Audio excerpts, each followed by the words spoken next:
جو کام امام سے زبردستی کروایا جائے اور امام اس کام کو کرے، انجام دے اس اللہ کی رضا کی خاطر، وہ سنت نہیں ہوتا۔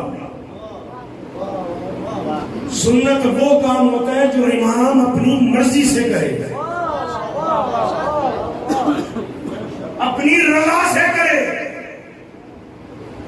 اسے سنت کہتے ہیں۔ یہ مجلس ائمہ کی دی ہوئی ہے، جلوس علماء کا دیا ہوگا۔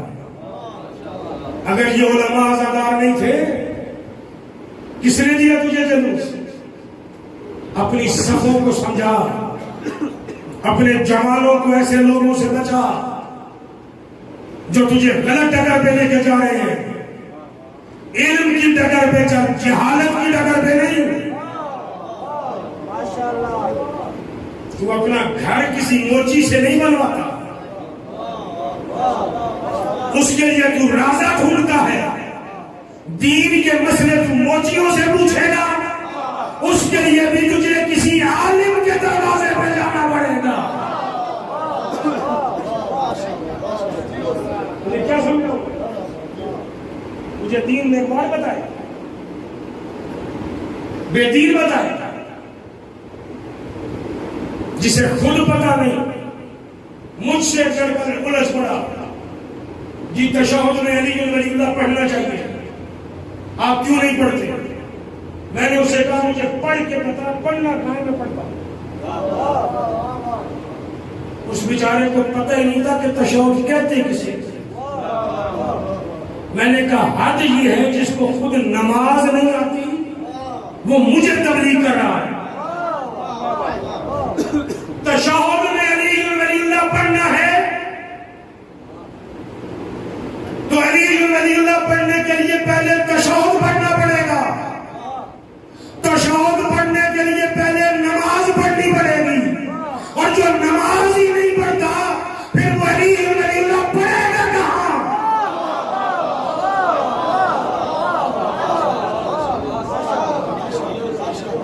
منبر پہ کھڑے ہو کے کہتا ہے جو تشہد میں علی ولی اللہ نہیں پڑھتا وہ حلال ہی نہیں، کہتا ہے یہ نہیں،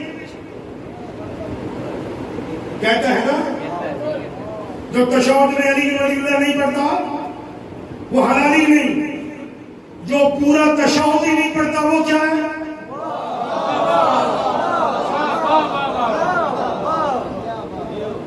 جو پورا تشہد ہی نہیں پڑھتا وہ کیا ہے؟ لگاؤ فتویٰ، کیونکہ تشہد میں تو اللہ کی گواہی بھی ہے، رسالت کی گواہی بھی ہے، وہ پورا تشہد ہی نہیں پڑھ رہا، جو ایک جملہ نہ پڑھنے والا حلالی نہیں، تو جو تینوں گواہیاں نہ پڑھے۔ میں اگر تشہد میں علی ولی اللہ نہیں پڑھتا تو کم از کم علی اور علی کے 11 بیٹوں پر درود تو پڑھتا ہوں تشہد میں۔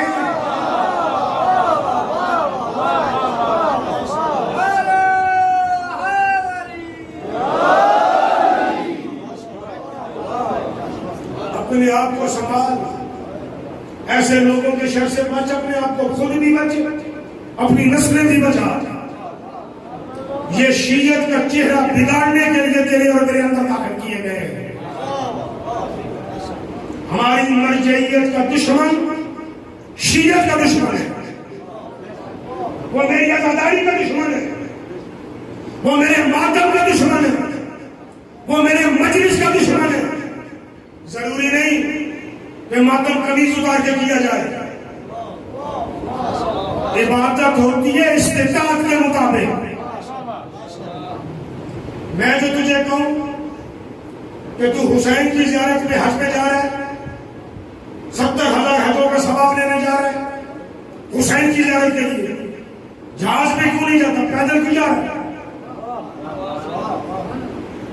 جواب کیا دو گے؟ جہاز میں جانے کے لیے استطاعت ہے۔ اب اگر ایک بندے کی ہتھے میں کھڑے ہو کے دونوں ہاتھوں سے ماتم کرنے کی طاقت نہیں تو وہ ایسے ماتم کر رہے تو کیا ماتم نہیں؟ دو فتویٰ ماتم نہیں. نمازی سجدہ کیسے کرتا ہے؟ دونوں ہاتھ زمین پہ رکھتا ہے, پیشانی زمین پہ رکھتا ہے. ایک بندے کو کمر کی تکلیف ہے, وہ سجدے کا اٹھا کے پیشانی پہ رکھتا ہے, بول اس کی نماز نہیں. اس نے زمین سجدے کا پہ نہیں رکھی, سجدے کا اٹھا کے زمین پہ رکھی ہے, بول نماز نہیں.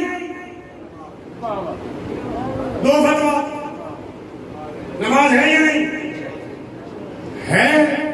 تو جو دونوں ہاتھوں سے ماتم کر رہے ہیں اس کو اللہ نے اتنی طاقت دی ہے وہ کرے, جو ایک ہاتھ سے کر رہے ہیں اسے برا نہ سمجھے, اس کی استطاعت اتنی. اس بات پہ کیا جگہ ہے؟ اپنے آپ کو حسین کا ماتمی بنا, چاہے ایک ہاتھ سے کر یا دونوں ہاتھوں سے, لیکن اپنی نسل میں یہ امانت دے, اس میں خیانت نہ کر. اور جو بندہ آج کے دور میں علماء کا احترام نہیں کرتا, اس سے اپنے آپ کو بھی بچا, اپنی نسل کو بھی بچا, کیونکہ وہ تیری شیعت کا دشمن ہے, وہ آزاداری کا دشمن ہے, وہ تیرا مرکز توڑنا چاہ رہا ہے. اگر بندہ مرکز کے ساتھ مضبوط ہو پھر ہزاروں میل دور کیوں نہ ہو تب بھی طاقت ہوتی, اور بندہ مرکز سے ٹوٹ جائے, مرکز کے سائے میں بیٹھا ہو طاقت نہیں ہوتی. دین کا ٹھیکیدار نہ بن, شیعت کا ٹھیکیدار نہ بن, عزاداری کا ٹھیکیدار نہ بن. تیرا لگا کیا عزاداری پہ؟ 100 دے کے نیاز کی, اشرے کی 5 لاکھ فیس, اس کے علاوہ تم نے عزاداری پہ کیا لگایا؟ بتائیں مجھے, کیا خرچہ ہے آپ کا عزاداری پہ؟ بڑی مجلس کرواتے ہوں گے آپ, زیادہ سے زیادہ خرچہ 20 لاکھ, اس سے زیادہ خرچہ ہے آپ کا؟ میں شاید حساب کروں تو یکم محرم 1941 سے لے کر 1441 سے لے کر یکم محرم 1442 تک پورے سال میں آپ نے عزاداری پہ 50 لاکھ نہ لگائے, اس سے کم لگائے. آپ کے شہر کی بات کر رہا ہوں, پھر تو عزاداری کا ٹھیکیدار بن جائے گا.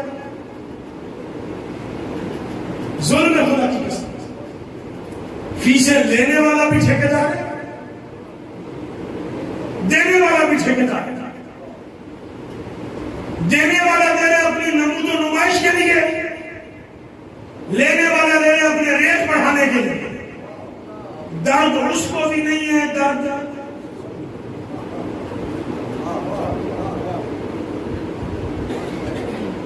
ممبر کیا کہ میں عمران کاظمی کہتا ہوں میں مولا کا نوکر ہوں. جب آپ مجھے مجلس کی دعوت دیتے ہیں تب کہتا ہوں 50,000 دو گے تو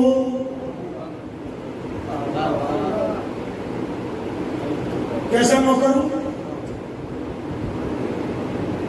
ہاتھ جوڑ رہا ہوں کہ بات سمجھ میں آ جائے.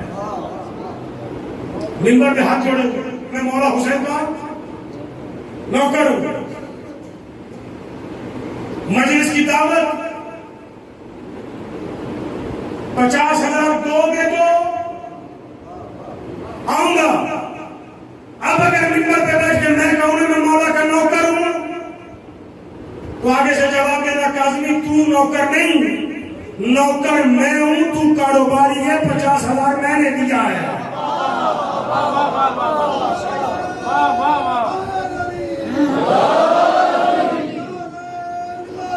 علیم خرچہ میرا ہے, اللہ تیرا خرچہ نہیں ہے, تو کیا کرنا کرے.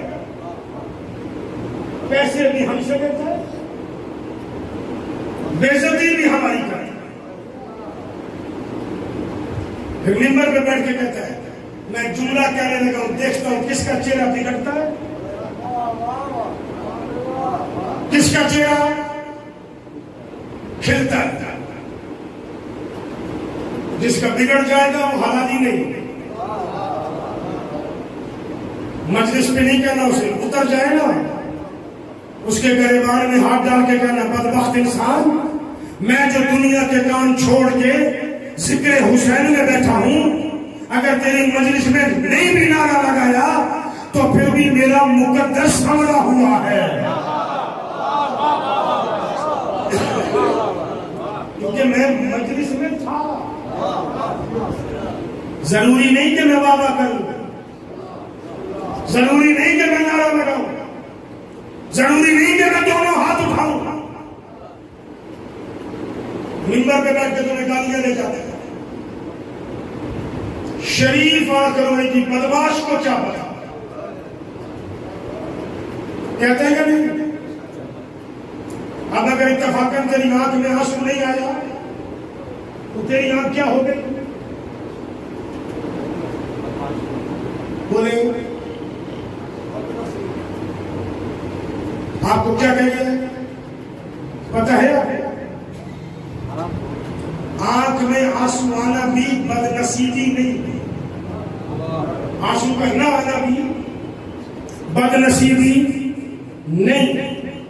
اگر آنسو کا آنا واجب ہوتا نا تو محمد 3 باتیں کر کے نہ جاتا، مصطفیٰ نے 3 باتیں کی ہیں، روئے، رلائے، رونے کی شکل بنائے، جنت واجب ہے۔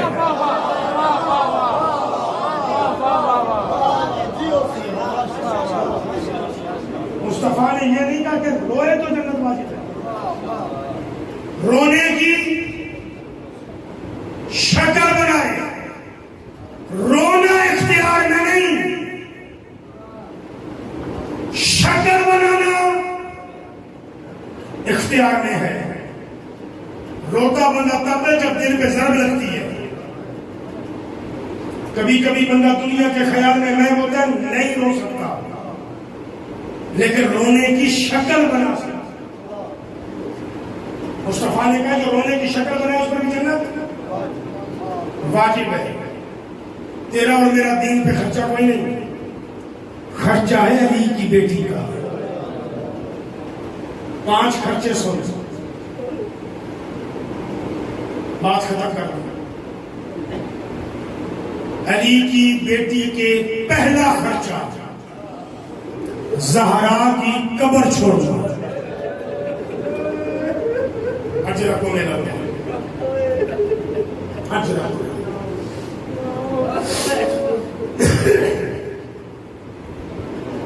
میں عموماً چیخ چلا کے مسائل نہیں پڑھتا، کوشش کرتا ہوں سمجھا کے جاؤں گا۔ تیری ایک ہائے نکل گئی، عبادت مکمل ہوگی۔ تیری رونے جیسی شکل بن گئی، عبادت مکمل ہوگی۔ بیٹیاں ہیں آپ میں سے کسی ہیں؟ اللہ ان کے پردے سلامت رکھے۔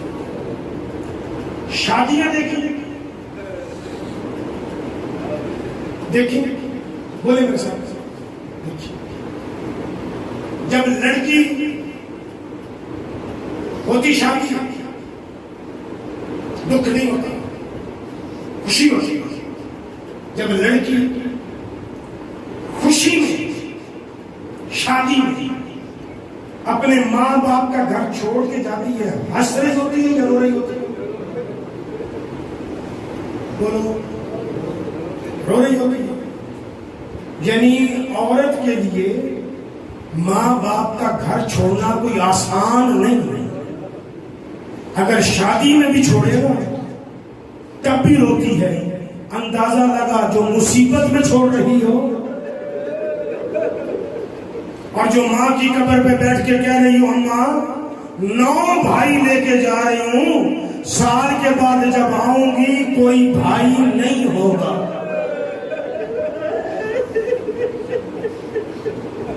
میں نے روایت پڑھی، حسین نے کہا ثانیہ زہرا جی مولا اٹھ محبر پہ بیٹھو چلے کہتی ہے نہیں اٹھی تھوڑی دیر صبر کر. پھر حسین نے کہا عباس ایک مرتبہ تو کہو. کہتی ہے غازی چپ کر صبر.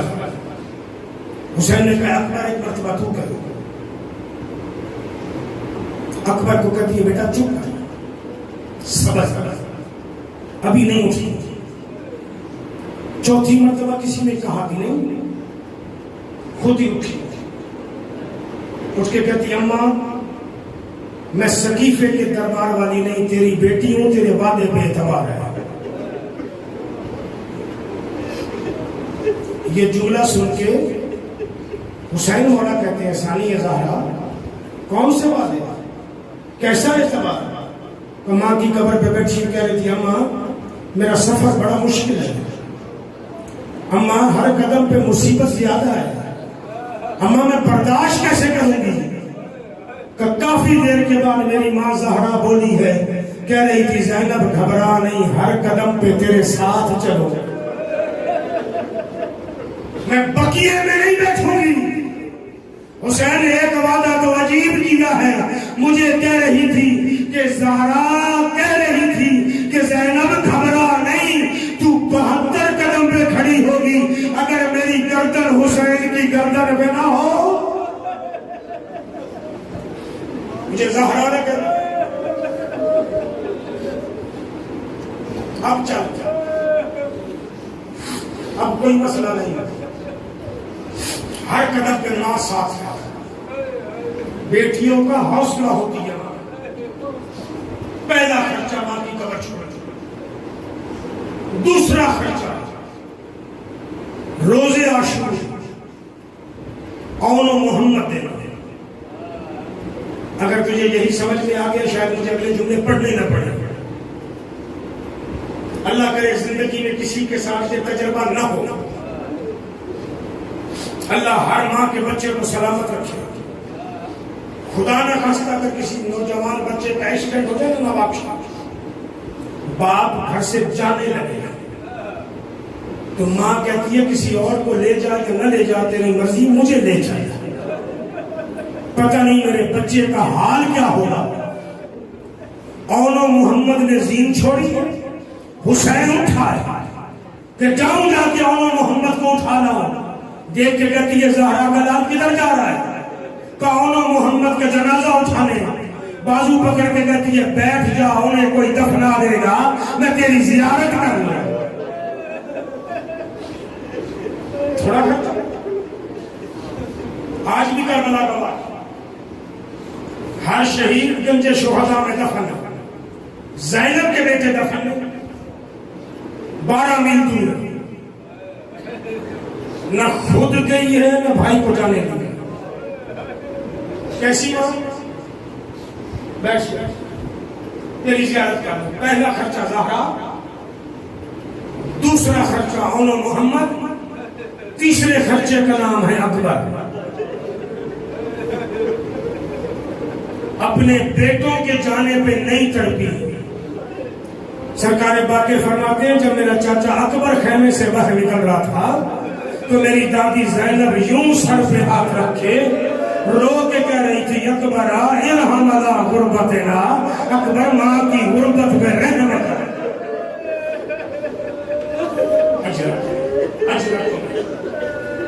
دو خرچے ہو عبادت مکمل ہو.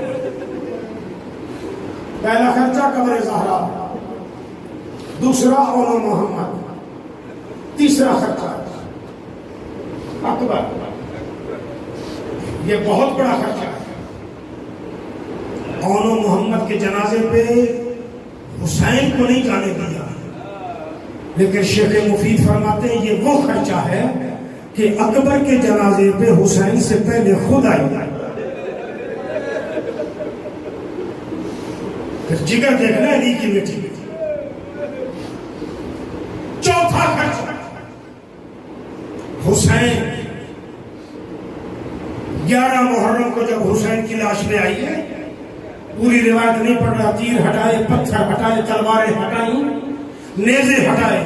جب حسین کی لاش سامنے آئی پسے گردن بندے ہاتھوں کو سامنے لائیے, حسین کی لاش کے ٹکڑوں کے نیچے دیے, لاش حسین اٹھائیے, سینے کے قریب لائیے, منہ پہ بوسہ دیا, گردن پہ بوسہ دیا, آسمان کی طرف دیکھ کے کہتی ہے اللہم تقبل منا لہذا القربان, میرے اللہ زینب کی قربانی قبول کر.